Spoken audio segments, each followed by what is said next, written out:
Welcome to the final episode of our greatest series. Nossa, né? Que inglês horrível, né? Mas a gente tá então entrando no nosso último episódio que vai deixar a saudade desse assunto, né? As revoluções inglesas, essa novela muito louca, né? Então vamos lá, a Restauração Stuart, né? Que aconteceu de 1660 a 1688. Basicamente, o que acontece aqui é que o povo estava se rebelando e para acalmar o povo, o parlamento chamou a monarquia de volta, aquela mesma que ele quis expulsar a todo custo, né, porque estavam sendo, né, absolutistas. Então a gente vai ter aqui, né, a nova dinastia Stuart, né, a restauração Stuart, que é a restauração, então, dos absolutistas, né, dos pró-absolutistas, e isso não vai mudar. Os Stuarts continuam querendo, né, continuam tendo tendências absolutistas. E a gente vai ter aí uma inversão, né? Se antes o primeiro foi Jaime I e depois Carlos I, agora nós temos Carlos II para posteriormente termos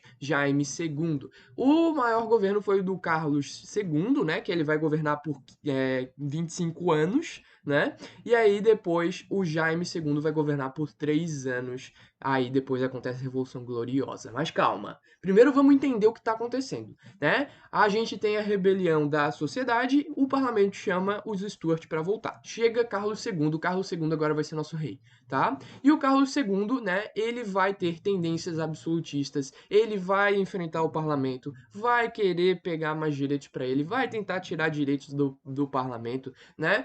E durante o governo do Carlos I, né, tudo isso eles vão aguentar, o parlamento vai aguentando, vai empurrando com a barriga. No governo do Jaime II, quando eles pensaram que ia mudar, quando eles pensaram que o Jaime ia fazer articulações com o parlamento, isso não vai acontecer. Pode dormir, pode tirar o cavalinho da chuva, que não vai acontecer. E aí o Jaime II continua com as tendências absolutistas e o parlamento já não aguenta mais. Aí o parlamento vai agir por baixo dos panos, né? É aí que o parlamento vai fazer uma conspiração contra Jaime II. O parlamento vai então tentar derrubar o Jaimão. O parlamento vai articular com uma outra família, uma outra dinastia de um outro lugar que aceitasse ser marionete, né? Uma família que aceitasse responder tudo que o parlamento quisesse, fazer tudo de acordo com as vontades do parlamento. É aí que entra então Maria da Holanda, né, que era casada com Guilherme de Orange, né, o Guilherme Laranja, o Laranjão, né? E se vocês, né, têm a noção do termo laranja que a gente usa aqui no Brasil, né, que é aquele cara, né, que tá lá no gabinete, no gabinete, digamos assim, daí eu contrato um laranja, né? O laranja, ele faz as coisas por baixo dos panos, ele é meio que o meu, né? Ele faz o que eu peço para ele fazer lá, né? A gente fala, tem laranja nesse gabinete aí, não sei o que. Aí, né? Então, o Guilherme Laranja, ele era realmente um laranja, né? Porque ele não fazia porra nenhuma, ele só servia ao parlamento, né? Sequer o Guilherme Laranja sabia falar inglês, né? Então, imaginem, né? Um holandês aí, né? Que não sabe falar inglês, ele vai ser o seu rei. E você, né, você acha isso normal? Não sei o que a galera pensou na época. Eu só sei que o Guilherme Laranja, né, o Guilherme de Orange, ele vai topar o convite do parlamento, né, tudo por enquanto por baixo dos panos, né, e ele então seria uma marionete, né, e é até daí que vai surgir a ideia de primeiro-ministro do parlamento, tá, galera? Que seria então o chefe de governo, tá?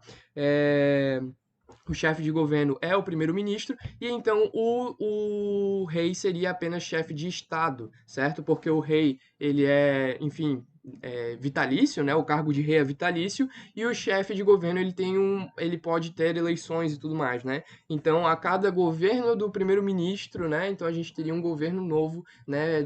Uma nova roupagem, digamos assim. E esse primeiro-ministro, então, ele seria esse intérprete que iria ajudar o Guilherme do Range a entender o que o parlamento estava dizendo, né? Alright, Guilherme, let's go. We are going to approve some taxas. Let's go. E aí o Guilherme.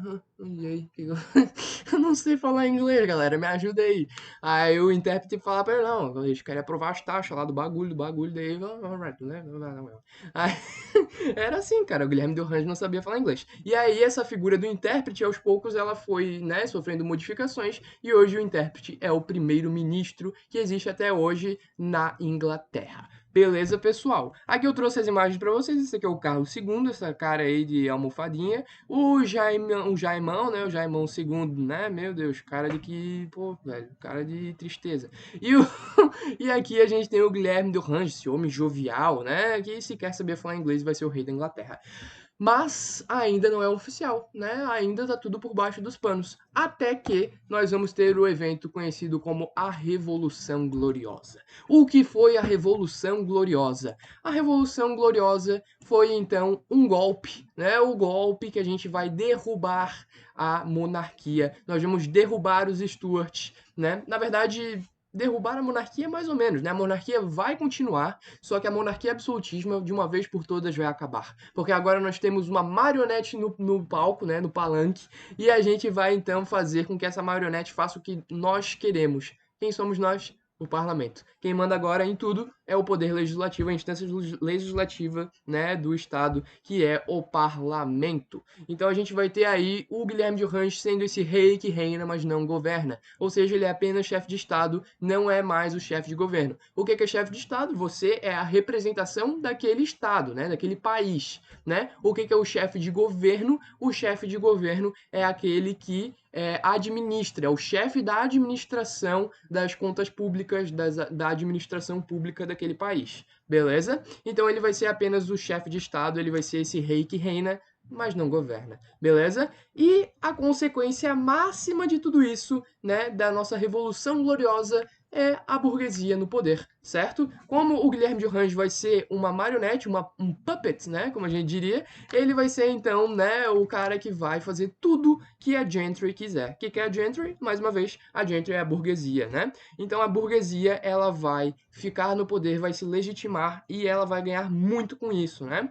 De uma maneira que ela vai ter hegemonia parlamentar, né? Porque o grupo de burgueses que se enriqueceu e que conquistou, né, com todo esse processo, poder político foi enorme, né? Então a gente vai ter uma hegemonia parlamentar da burguesia, tá? Na Inglaterra do século XVII. Beleza? E a gente vai ter aí também a fama de ser o primeiro governo burguês parlamentar da história do mundo, beleza? 100 anos antes de a França fazer a sua própria revolução. A gente vai ter em 1689 a proclamação do Bill of Rights. O que seria o Bill of Rights? O Bill of Rights seria, então, o direito, né, do povo. O povo tem, seria Bill, né? Bill, o que é? Não sei direito, mas enfim, rights é direitos, né? Então seria quase que uma elencação de direitos, né? O Bill of Rights, ele seria, então, essa coisa que iria dizer o povo tem o direito de ser governado, né, mas não de maneira absolutista. Nós devemos ser governados com liberdade, né? O absolutismo monárquico não tem fundamento. O absolutismo monárquico deve ser repreendido e não deve existir em território inglês, né? Então a gente tem um documento declarando, né,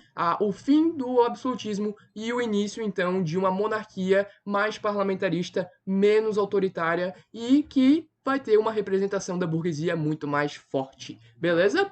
Economicamente, nós vamos ter uma grande consequência, né? Conforme o rei vai tendo menos poder e a burguesia vai obtendo mais poder nesse processo todo, a burguesia vai fazer o que ela mais quer, que é enriquecer, né? E aí a burguesia, né, vai poder fazer com que seus desejos mais profundos, mais primitivos de enriquecer, expandir e ganhar mais dinheiro, acumular mais capital, vai conseguir que esses desejos sejam, então, florescidos, né? Então, a Inglaterra, nesse momento, vai fazer tudo que a burguesia quer, vai, então, estimular, né, a marinha, vai estimular a construção de navios, vai estimular a propagação do ideal colonial para poder ter mais matéria-prima nas colônias, né, e trazer para a metrópole, né, vai criar companhias de navegação para poder facilitar o comércio, para poder ajudar essas empresas que estão nascendo, né, vai fazer tratados desiguais, vai procurar fazer tratados desiguais com outros povos, né, vai tentar